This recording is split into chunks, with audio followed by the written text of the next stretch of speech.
കരുവന്നൂർ പുഴമുഖത്തെ കമാൻഡ മുഖം തകർന്നു.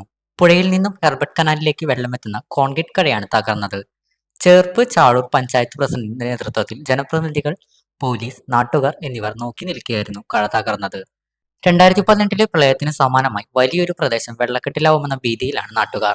പഴക്കം ചെന്ന പാലത്തിന്റെ കോൺക്രീറ്റ് ബീമിന്റെ ഒരു ഭാഗം തകർന്ന് പലക തള്ളിയിരുന്നു. കഴ പൂർണ്ണമായും തകർന്നതോടെ പുഴയിൽ നിന്നുള്ള വെള്ളം ജനവാസ കേന്ദ്രങ്ങളിലേക്ക് ശക്തമായി ഒഴുകുകയാണ്.